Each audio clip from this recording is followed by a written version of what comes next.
I was in a pet store actually in about '96, and there was a white snake. I was a king snake or something, and there were a couple of college dudes in there, and one of them said, "Oh, a white snake," and this is essentially pre-internet, and I just heard the comment, and I said, "You wouldn't perchance know when Whitesnake's next album is coming out, would you?" And one of them said, "Well, hopefully never." Oh, Oh, okay, so you're a dick. All right, thanks.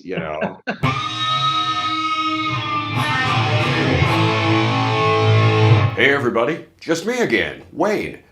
And what I've got for you today is the first of a three-part interview that I've done with Christopher Hilton. Christopher is the author of the book, The Spectacular Rise, Fall, and Rebirth of Hair Metal. You can get Christopher's book through Amazon, either for your Kindle or in print form. Now, I know what you're going to say. If you're at all into metal, you don't like the term hair metal. Neither do I. Neither does Christopher, actually. And we talk about that during one of the three parts of the interview. But if you use the term hair metal, then anyone who is at all into metal knows exactly what you're talking about. They know the era and they know the type of music to which you are referring. So, hence the use of the term hair metal in the title. So, here we go. First of three parts of this interview with Christopher Hilton. I hope you like it. It's nice to meet you. you Right. too. Always a pleasure to meet other fans of the genre and to speak with them and get their opinions and thoughts on the music. It's nice, and it's more common now than it was for a long time. I mean, I'm Yeah. sure you recall in the '90s when admitting that you liked, '80s metal was sort of a badge of shame. Oh, those were dark, dark days. Yes, I didn't have a whole lot of friends in the mid 90s, but yeah, it's a little more in vogue, a little more acceptable to the average commoner. So happy to know that. Yeah, I was in a pet store actually in about '96, and there was a white snake. I was a king snake or something, and there were a couple of college dudes in there, and one of them said, "Oh, a white snake," and this is essentially pre-internet, and I just heard the comment, and I said, "You wouldn't perchance know when Whitesnake's next album is coming out, would you?" And one of them said, "Well, hopefully never." Oh, Oh, okay, so you're a dick. All right, thanks. Nice response to a stranger there. actually, But that you said that was 1996. yeah, '96, maybe '97. Ironically, their next album came out in 97, but it was so unpopular it didn't even get a release in the United States. The Restless Oh, Heart album was only released overseas. So yeah, that's how bad it was. re- yeah. I was going to say Restless Hearts. That's what you said, right? Yeah, Restless Heart. It was the genre was so unpopular. A band that sold millions and millions of records just a few years earlier couldn't even get their record released in America in 1997. Yeah. Well, there you go. Now, was that the last album that Adrian Vandenberg played on for a while? Because I know he and David Coverdale kind of had Yeah, a he's riff. been guesting on and off. I mean, they did an amazing acoustic album, Starkers in Tokyo. I don't know if you ever heard that. If you haven't had a chance and you're a fan, track it down. Just an amazing performance. But yeah, I mean, hopefully one day we'll get to hear something with the two of them fully engaged again, but hasn't happened quite yet. So, well, hopefully soon. I feel like I saw a headline on, YouTube or something here recently, saying Adrian Vandenberg reaches out to David Coverdale or vice versa, that kind of thing. Most concerts that I go to are concerts by bands whose newer material hasn't sold very well or who don't have any newer material. Like 2 or 3 years ago, I saw Cheap Trick and Joan Jett and Heart on a triple, bill in Kansas City. And man, Kansas City loves the Wilson sisters, by the way. I had no Yeah. idea. So, but Cheap Trick had put out an album not very long before that, and and I know none of these are really like hair metal bands, but it just sort of leading up to the question.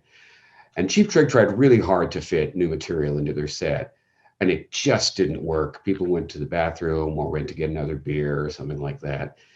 And I'd seen Cheap Trick three times prior, and I'd never heard anything negative come out of Rick Nielsen's mouth.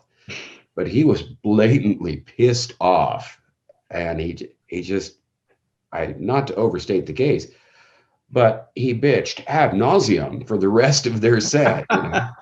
And then Joan Jett and Hart just stuck to the back catalogs, and everything went fine, right? So So suggesting that most people who went there were there, for nostalgia, or, because they want the music they grew up with.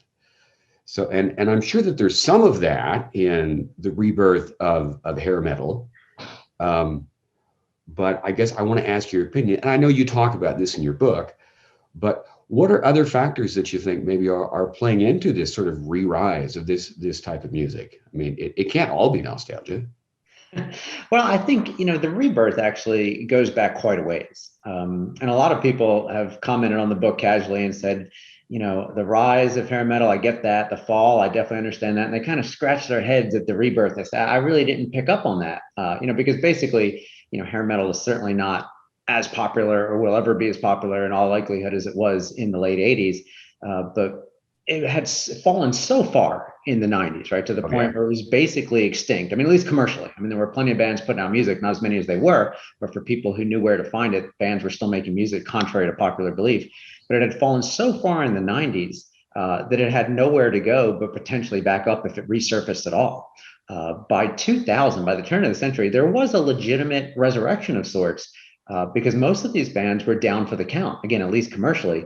Grunge was basically gone at that point. I mean, you had nu metal and you had rap rock in 1999, and those styles weren't exactly in the immediate hair metal family, but they were undoubtedly much closer relatives than the black sheep that was grunge. The music had more of a renewed sense of energy and passion. And part of what made the 80s wasn't just the music, it was the whole climate. And by the time we got to the year 2000, the economy started to flourish again. We had the dot-com bubble. And people started to pick up a sense of nostalgia. People that had grown up on this music, they were adults now and they had jobs and they had families, but they could make it out to the fairgrounds on a Friday or Saturday night, with plenty of nostalgia to have a few drinks and relive their youth and see a package bill. And, they were ready to have nothing but a good time again and hear the songs and live a little of their glory days. And touring was really where this reunion was felt. Bands discovered that they could do these, what I said, package tours and draw a bigger bill and still play to 15, 20,000 people. You had the Rocks Never Stops tour. Poison would go out with Cinderella and Rat and Warrant and Quiet Riot. There were other signs of the resurgence as well. I mean, commercially, MTV, had written off the genre, but then you remember right around 2000, VH1 did the Behind the Musics. And Def Leppard was one of the best ones they had in terms of a reception. There were all kinds of greatest hits and re-recordings. KNAC came back in LA as a radio station, and the band started to put out more music in addition to getting back on the road, and they got back to some of that style.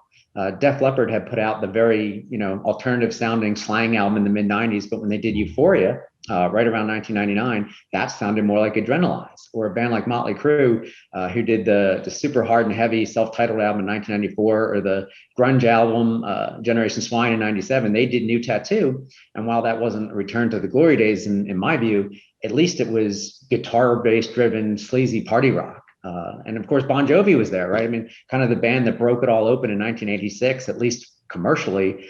They put out the Crush album, and It's My Life was the third biggest single in the world that year. And there was all the reunions, right? Skid Row got back together, not necessarily with Sebastian Bach. Mr. Big got back together. It was all over the place. So there was this legitimate rebirth. I mean, Poison got back together with CeCe DeVille and had those big 2 tours. But nowadays, to your point, a lot of the bands are living off their touring. And it's disappointing to hardcore fans like myself, to your point, where, you might like to see some new songs in the set. There's nothing I would love more than for some of these bands to break out some older songs that you don't hear, some B-sides, or produce new music. But let's face it, 80 to 90 to maybe 95% of the people that are there for that Saturday night tour that are going to see Poison or Def Leppard, they only want to hear the hits because those were the songs that made up their youth. There's this phrase, if you're a musician, the worst word you could ever utter on stage is, now we're going to play a new song. Because to your point, right, it's an interview to shoot. It's an opportunity to shoot straight for the beer stand or the restroom. So, I've actually, crazy as it sounds, I've stopped going to see Poison in recent years because it's the same exact set list they've been playing for literally 20 years. And I get it. I mean, if they were to satisfy a fan like me and sneak in something like Back to the Rocking Horse off Open Up and Say, or heaven forbid something off Hollyweird like Shooting Star, which Hollyweird was a terrible album, by the way, in my opinion. But then what song are they going to leave out? Some 9 out of 10 of their fans are going to say, oh my gosh, they didn't play this song. How could they? And especially on these package tours, the bands don't get 17 songs. They get 10 or 11. So it's really hard. There's just not a lot in it for them to make new music. There's no money in making a new album for the most part. And 90% of the people in the audience don't want to hear the new song. So unfortunately, it really stifles creativity. And it's difficult for hardcore fans to really appreciate the same set year after year. But anyway, long answer to your short question. It's all right. No, it's a good answer. And I'm thinking of Sammy Hagar in The Circle, right? I mean, because I don't think anyone ever really classified Sammy as hair metal, but he was with Van Halen and selling gazillions of records, in the day. And he put together Chickenfoot, yes, who put out 2 really good albums, but that didn't sell worth a damn, apparently.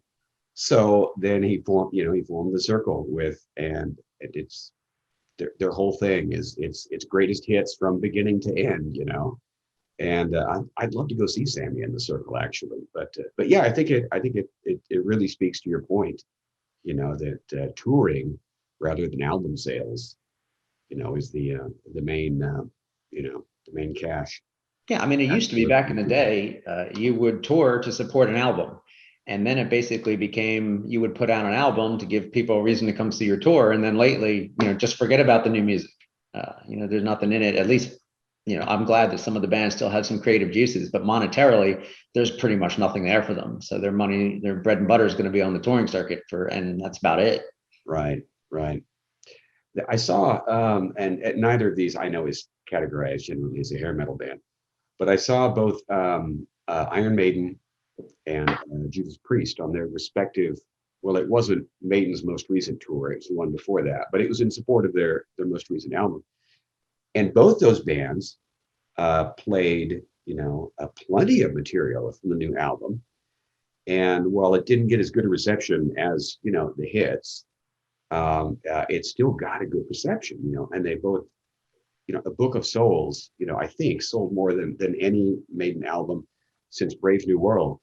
And Firepower, I think it's widely regarded as one of Priest's just best albums, period. And I think so, for sure. Heavy competition there, But think about it, those two bands, I mean, I think they have more leeway to play new music and have it be accepted by their fans, because these are bands that build their audience not necessarily on what was on radio and MTV at the time. Right. These are hardcore fans that are going to appreciate everything they do.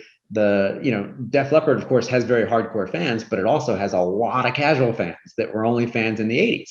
And they don't have as much leeway with the audience to entertain new things. That audience only knows things off Hysteria and Pyromania, whereas the average Judas Priest fan, they know about Firepower and they're loving it just as much as they love Painkiller, perhaps. But that's a distinct difference, is that the bands that built themselves up with a heavy commercial backing versus those that built themselves up based on just the strength of their hardcore fans. Again, not to say that hair metal doesn't have its hardcore fans, because it certainly does. But it's an interesting difference there. Yeah, that's a good point. Actually, my wife asked me just a little while ago as I was getting ready for this interview. She said that when she was exposed to anything, close to hard rock, whether it's hair metal or heavy metal or adjective metal, in the 80s, it was generally, and for the young women that she knew, it was generally through their boyfriends, right, when they were on a date or something like that. And so, I wonder how much of the drop off in album sales, of hair metal was caused by young women, not buying the albums anymore because they got a different boyfriend or what have you, Thoughts about that? I don't know that contributed a whole lot, right? I mean, hair metal, one of the great things, and yeah, I'm sure we'll get to it at some point, but anyone who's read the book knows the very first sentence of the book says, I have a confession to make. I hate the term hair metal. Because I do, and we can get into that. But forgiveness from folks, I'm going to use it casually here. But one of the things about the genre, call it 80s hard rock, call it glam metal, call it whatever you want. Back in the day, you called it heavy metal. Yes, believe it or not, right? Poison and Warrant were heavy metal in 1988.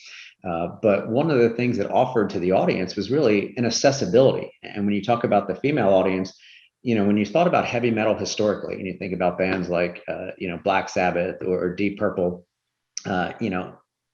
hair metal or glam metal or whatever we wanted to call it at the time took a lot of that heavy element and combined it with a more readily available, commercially accessible melody and some things that could open up its audience.